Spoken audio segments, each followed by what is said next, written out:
اللهم صل على سيدنا ومولانا محمد وعلى آل سيدنا ومولانا محمد وبارك وسلم وصل علیہ۔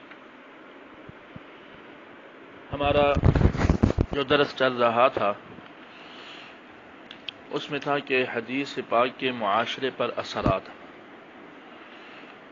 اس سلسلے میں چند باتیں عرض کی تھیں اور چند ایسے اصول آج ہم عرض کرتے ہیں کہ حدیث پاک سے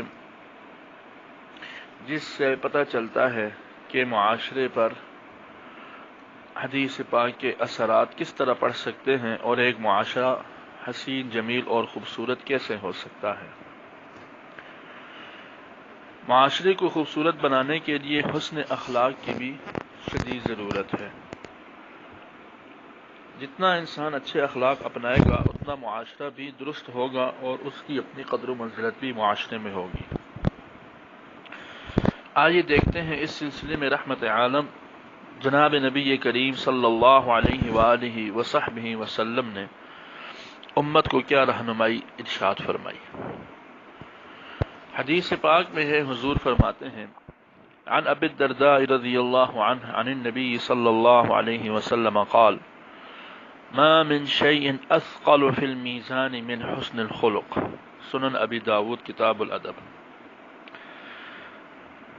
ترجمہ یہ ہے کہ اللہ کے نزدیک تول میں حسن اخلاق سے زیادہ باوزن کوئی اور چیز نہیں، یعنی قیامت کے دن جب اعمال تولے جائیں گے تو میزان عدل میں اچھے اخلاق سے زیادہ قیمتی چیز کوئی بھی نہیں ہوگی۔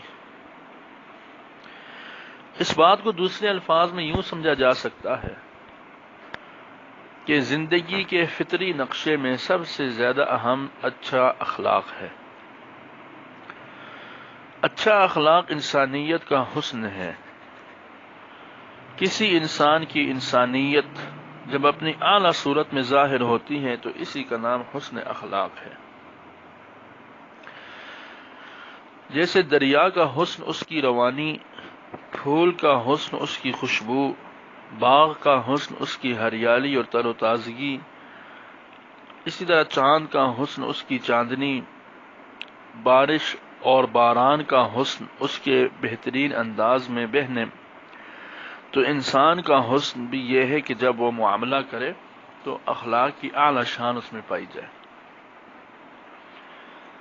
حسن خلق یہ ہے کہ جب آپ کسی سے بات کریں تو آپ کی زبان سے میٹھا بول نکلے، خواہ دوسرے نے آپ کو کڑوے الفاظ کا تحفہ دیا ہو۔ اسی طرح لین دین کریں تو وہ بھی بدمعالگی سے خالی ہو۔ مدد کریں تو اس پر احسان نہ جتلائیں، کوئی حق مانگے تو اس سے سرکشی نہ کریں۔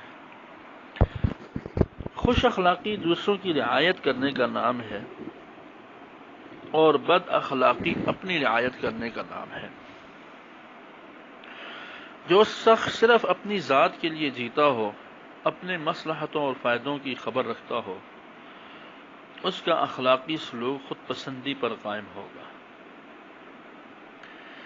البتہ ہمارے ہاں جو حسن اخلاق کی صرف یہی ایک صورت ہے، یاد رکھیے اخلاق کا اعلیٰ ترین مطلب یہ بھی ہے کہ ہر چیز کو اس کے محل میں اچھی طرح ادا کرنا۔ لہٰذا اس سلسلے میں یہ بھی آئے گا کہ جہاں پر آپ اگر مقتدا ہیں یا آپ کسی چیز کے ذمہ دار ہیں تو کسی معاملے میں آپ کو کچھ شبہات ہیں یا آپ کی ذمہ داری آپ کو احساس دلاتی ہے تو وہاں آپ کے حسن خلق یہ ہے کہ آپ اس سے جیسے بھی ہو، جس طریقے کو اختیار کرنا چاہیں کر کے آپ اپنے کام کو صحیح طور پر انجام دینے کے لیے اپنی رعایا کے ساتھ اس طرح کا معاملہ بھی کر سکتے ہیں۔ مثال کے طور پر انبیاء کے اخلاق سب سے عالی ہوتے ہیں، لیکن دیکھیے کہ حضرت سلیمان علیہ السلام کے قصے میں ہے کہ جب ہدہد بغیر اطلاع کے غائب ہو گیا تو آپ نے اخلاق سکھاتے ہوئے کیا فرمایا؟ ما لی لا اری الہدہد ام کان من الغائبین لأعذبنہ عذابا شدیدا او لأذبحنہ او لیأتینی بسلطان مبین. اب یہ حسن خلق ہے کہ وہ میرا ماتحت ہے اور میری اجازت کے بغیر غائب ہے، وہ واپس آئے، یا تو اس کو سخت ترین سزا دوں گا یا اسے قتل کر دوں گا، اور یا تیسری صورت یہ ہے کہ اپنے غائب ہونے کی مجھے کوئی صحیح وجہ بتائے گا. تو یہ یاد رہے کہ ایک ہے عام لوگوں سے معاملہ اور ایک ان لوگوں سے معاملہ جو آپ کے لیے جواب دہ ہیں. تو ادھر وہ حسن خلق ہے کہ ادھر اس طرح کا معاملہ کیا جائے، تبھی سماج خوبصورت ہوگا. اسی طرح ایک سماج کی خوبصورت ہونے کے لیے رحمت کا معاملہ کرنا بھی چاہیے. صحیح بخاری میں ہے، حضور نے ارشاد فرمایا، رحم اللہ رجلا سمحا اذا باع واذا اشترى واذا اقتضى. اب دیکھیں یہ اور وضاحت ہم کہہ سکتے ہیں حسن خلق کی. فرمایا کہ خدا اس شخص پر رحم کرے جو نرمی اختیار کرے جب خریدے اور بیچے اور تقاضا کرے. اس حدیث پاک میں بظاہر براہ راست تاجر مخاطب ہے، مگر بالواسطہ یہ تمام انسانوں سے ہے. یہ حدیث پاک اس عام انسانی رویے کو بتاتی ہے جو اس کو سماجی زندگی میں اختیار کرنا چاہیے، اور وہ انسانی رویہ یہ ہے کہ وہ ہر معاملے میں نرم مزاج ہو.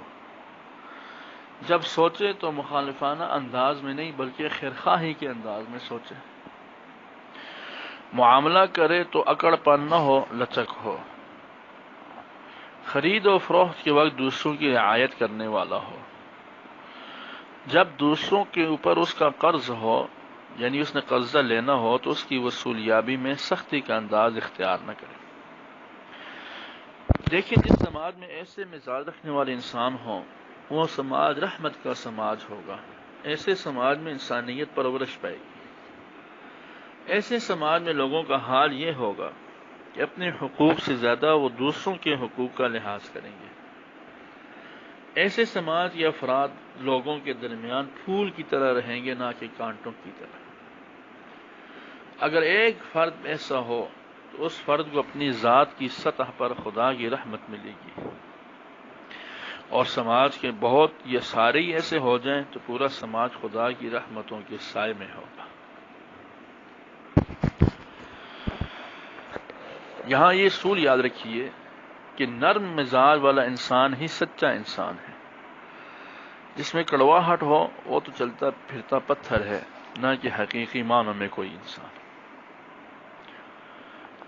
سماج کی بہتری کے ایک اور اصول یہ ہے کہ انسانوں میں برابری ہو.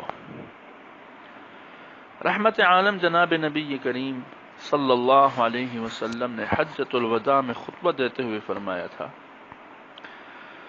لا فضل لعربی علی عجمی ولا لعجمی علی عربی ولا لأحمر على أسود لا لأسود على أحمر إلا بدين وتقوى. مسند احمد کی روایت ہے. فرمایا اے لوگوں، کسی عربی کو عجمی پر فضیلت نہیں، اور نہ عجمی کو عربی پر، نہ سفید کو سیاہ فام پر، اور نہ سیاہ فام کو سفید فام پر فضیلت ہے، سوائے دین اور تقوی کے. لمبی روایت ہے جس میں ہے کہ تمام انسانوں کا خالق ایک ہے. تمام انسان ایک ہی ابتدائی ماں باپ سے پیدا ہوئے، اس لیے تمام انسان یکساں ہیں. ظاہری طور پر دیکھنے میں مختلف انسانی نسلوں کے درمیان فرق نظر آتا ہے، کوئی سیاہ فام ہے، کوئی سفید فام، مگر اس طرح کے تمام فرق ظاہر کے اعتبار سے ہیں. حقیقت کے اعتبار سے ایک انسان اور دوسرے میں کوئی فرق نہیں.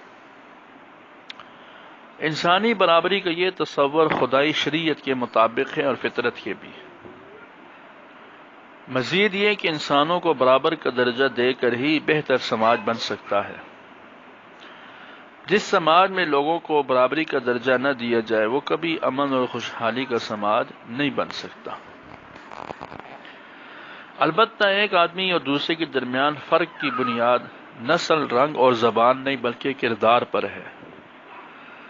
جو انسان کردار اور اخلاق میں جتنا اونچا ہوگا وہ عند اللہ درجے کے اعتبار سے بھی اونچا ہوگا. اور جو اخلاق اور اقدار کے اعتبار سے بلند ہوگا انسانیت کے اعتبار سے بھی بلند ہوگا، اور جو کردار اور اخلاق سے گرا ہوگا بظاہر خوشنما لباس کیوں نہ ہو، وہ صرف اور صرف اپنے اوپر ایک ڈھال رکھتا ہے، حقیقت میں کچھ بھی نہیں۔ یہ چند اصول میں نے عرض کیے ہیں۔ اول تو یہ بہت طویل طلب مضمون ہے کہ حدیث پاک کے معاشرت پر، انسانی معاشرے پر کیا احسانات ہیں۔ یہ ٹاپک ہمارا پورا ہوا، اگلا ہوگا سبب ورود حدیث انشاءاللہ۔